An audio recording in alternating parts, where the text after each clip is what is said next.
All right, you're watching New Car Spin, and I bet you no one's ever done a car review at a gas station before, but here I am. This is the 22 Lexus RX350 Fsport. And you'll notice it's in blue. That's a new color for 22. It's called Grecian Blue, which immediately sets the tone for this whole car. Let me stop fueling up here. It's a V6. It does not require premium fuel as far as I can tell here, so that's good. Gas prices are so dang high here in Texas. I know they're like $8 a gallon in California or whatever, but yeah, that's crazy. All right, let's get on with this car review. Get inside. Oh yes, blue with red seats, actually mostly red interior. And this is not a third row vehicle.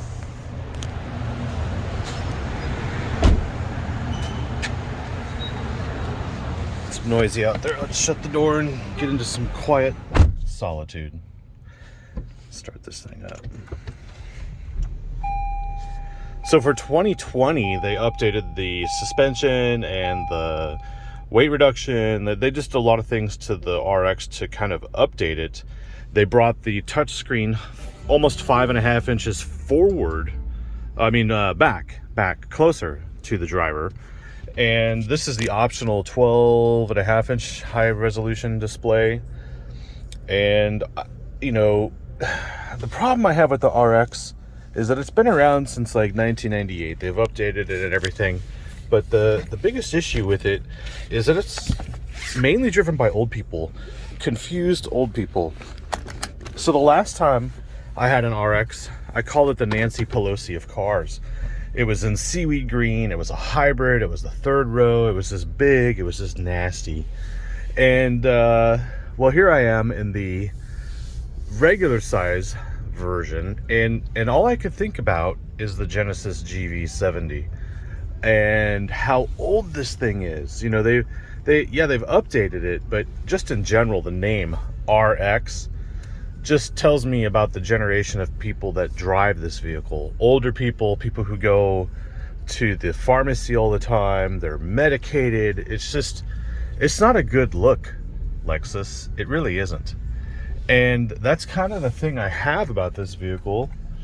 Let's wait for this guy. Yeah, thanks. Okay, so the problem I have here is that there's an image with this vehicle. And personally, I've been in 2 car accidents where they are at fault both times, the Lexus RX driver. So someone made a U-turn in front of me, and then someone rear-ended me. Both Lexus RXs.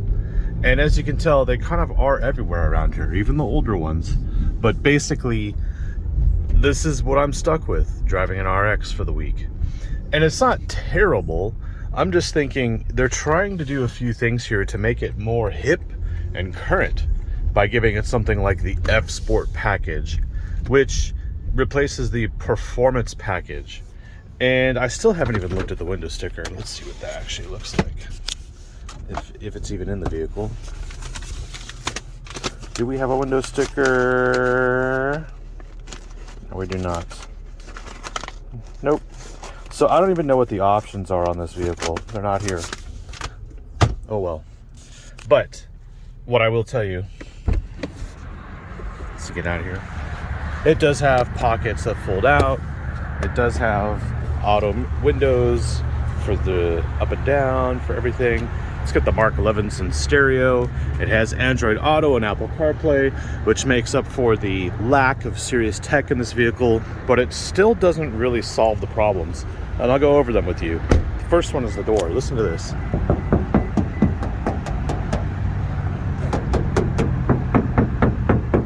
That is not quality. It just sounds terribly cheap. And the other issues I have are this load floor. If you were to be a typical grandparent or real estate agent, every time you'd open this, if you were on an incline, all your wine bottles would just come rolling out when you open this thing. You're going to spend half your time chasing these bottles as they come crashing to the ground. Spare tire, good to have. Cargo cover, which, you know, no one fiddles with. I don't know why they even include these things anymore. Folding rear seats. Basically, though, it's a little bit bigger than something like an Audi Q5, which is cooler and hip and for younger people. But it's not a Genesis GV70, which is also not a third row vehicle. So if you wanted this in a third row, it would be the L, RX350 or 450HL. But the name Grecian Blue reminds me of Grecian formula. It's just so old school name, technology, terminology. It just doesn't matter what you do to this thing. I will not be a fan. And that's because when I get behind the wheel, it's just a cluttered mess of buttons. Okay, I can go to the map here, right? That shows me where I'm at. And the menu just pulls up these little dangly things that don't send me to any home screen. There's no home screen. It's just map or menu. And then if you wanted the audio controls, they're down here. Radio, media. And, you know, people have always had issues with the way you get through satellite radio. And for me, satellite radio is a lot like cable TV. You just constantly channel flip. It's very distracting. Not ideal for driving at all. But if you were to do Android Auto or Apple CarPlay, you can use the touch screen to get around, and it's much more improved than this Lexus system. We have wireless cell phone charging down here. In there, we have auto hold. We've got heated and cooled seats, and they can go on auto mode. And then we have an interesting pass-through here. So there is a weird thing here. If you look at this, that comes out and you have a secret hidden compartment down in there, which I never really knew about. But now you know. I guess we can call that a quirky feature. But you're supposed to be able to pass a cable through to your little pocket here, which is your cell phone holder pocket, so you can charge one phone, hold another phone. The cup holder is interesting because it can go further down if you have tall drinks, and then if you push the button, it rises back up. Yes, I do have a straw wrapper in there, big deal. And then it's like the rest of the buttons that aren't infotainment related, but still are drivetrain related, are way over here, right? And so it's like, oh, you want auto headlights, you want a heated steering wheel, which is buried down. Like, I could hardly see that. Let's get the glare off the camera there. And then we have heads-up display settings, trunk opening. That stuff on this side is okay, but then the camera button, which is a typical Toyota placement, makes no sense. And you notice there's no traction control off button, which is really weird to have in a vehicle with all-wheel drive. I think it just goes through the menu to do it, but do you think your grandparents are going to figure that one out? I don't. We have the lane keeping assist, or the lane trace feature, and of course the auto collision, which doesn't seem to work because I've been in 2 accidents with Lexus RX vehicles. Not my fault. And then we look here, we've got the radar cruise, or the adaptive cruise, on the old school stock, and buttons here that you know, hardly are useful, because you just basically scroll through that screen there. And we've all seen this. It's all the same Toyota Lexus thing, so I'll spare you the misery of having to get through this tiny little screen. This needs to be completely updated. This needs to be an entirely digital instrument cluster. The clock needs to go. That is the #1 sign that you are in a car for old people. And then this is the most worrying part, is Lexus is about the relentless pursuit of perfection. But listen to this sunshade cover.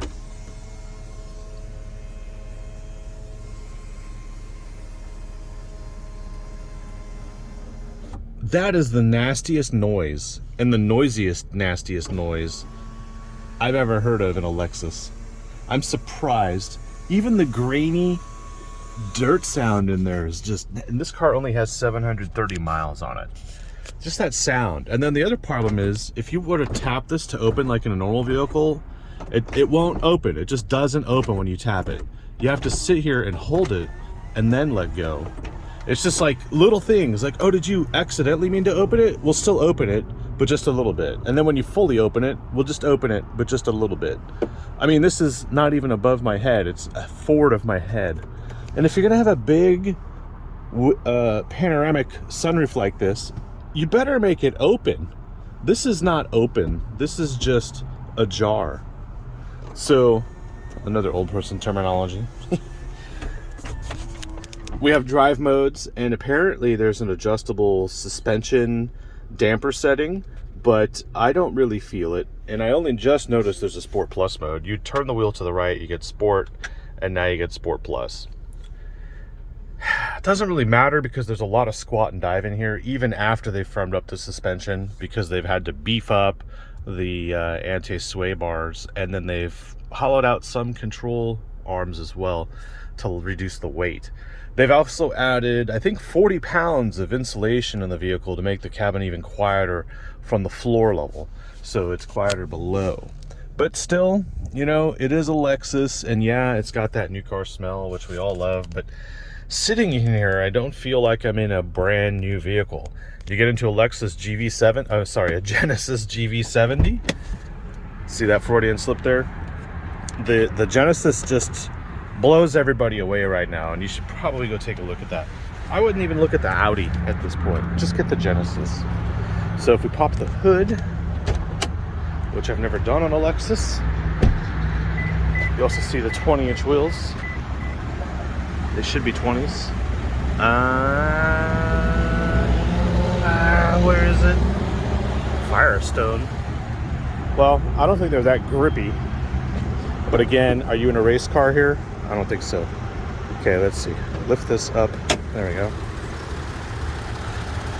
So yeah, it's supposedly a V6.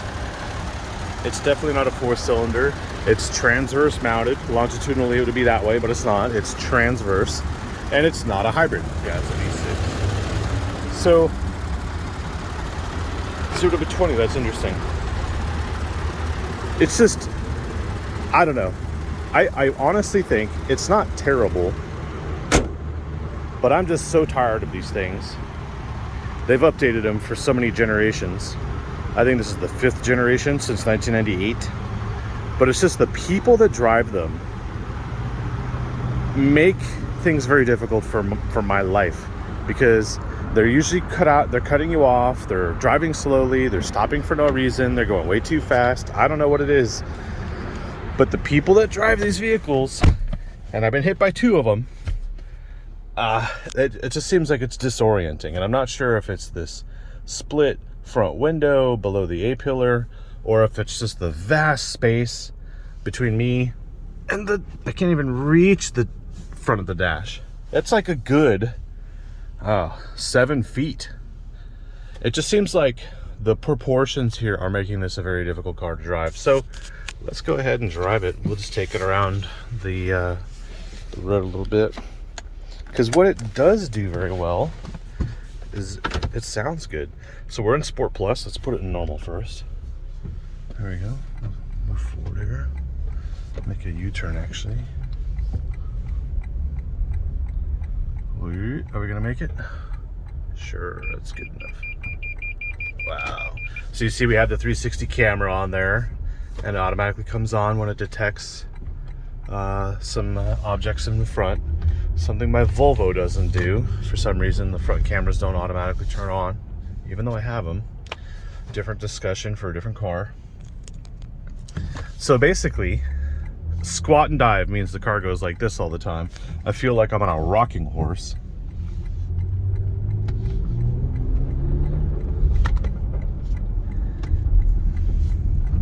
And yeah, there's a lot of body roll here too, which then doesn't that negate the whole purpose of calling it a F Sport? Slow roll on the throttle here. Now it sounds pretty good, right? Sometimes the shifting is a little odd. Like, I can tell this car is made for city driving and not really performance or sporty driving. And so it's not like an Audi SQ5 competitor. And negotiate all this nonsense.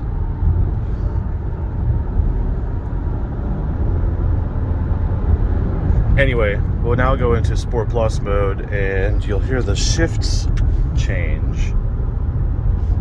So we go to Sport Plus. It's just, it doesn't like to be driven past 5/10 really, and that's why you see these things being driven the way they're driven, because it's comfortable. It's comfortable. You know, people want these SUVs so they can get in and out without having to like crouch or anything, and you know, it's like, how convenient does something need to be for you? I get it, you're old, but you can't sell a young person an old man's vehicle. You just can't. But you can sell an old person a young person's vehicle. So even though it doesn't sound too sporty, it has some gusto, but it's just not perfect. In the end, this car is just right in the middle on everything. It's basic as basic gets, even though it's still a Lexus. I feel like they really need to just stop making this thing and change the name. Do something different, because it's not going to sell well in the next 5 years, just because that stigma of the buyer that this thing has does not work for Generation X, and I know it won't work for millennials or Gen Z. I think Generation RX is what this is for, and it's aptly named for that. But you just can't get past the body roll and the placement of these silly buttons for things. And you know, I don't need these buttons everywhere if I'm going to get a touch screen. Like, what are they thinking? Give me a big screen and get rid of this clock and get rid of my CD. There's a CD player in this thing. I just noticed. Wow. Anyway, I think you know where I'm going with this thing. It's the Lexus. It's an RX. It's the 350 V6. It's the latest. Blue is a new color for 22. It's exciting if you're old. But if you're my age, which is 42, ladies, I think, yeah, there's the GV70 from Genesis. Go look at that. All right. Hope that helped. Thanks for watching. See ya. By the way, I did find the traction control off button in typical Lexus Toyota fashion. It was just put over here. You know, buttons are everywhere. So they just all make no sense in their logical placement or illogical layout. And yeah, I forgot to tell you too, these seats, as sporty as they look, are way too tight. They are very confining, and they're not supportive, and they're comfortable. But if you're my size, which is 6 feet tall and 38 waist, these seats will feel like you're sitting on the car, not in the car. So just keep that in mind. Stereo, even though it is a Mark Levinson, does not impress me compared to other manufacturers these days. And it's just, I think a lot of these things are just labels, like, oh, new and improved. We gave it a new color and that kind of stuff. So this vehicle like just underwhelms, but it also doesn't disappoint. So it's kind of weird, but that's what I'm sticking with. So thanks for watching, and like, subscribe, don't comment. I don't need any comments on this vehicle. We already know. All right.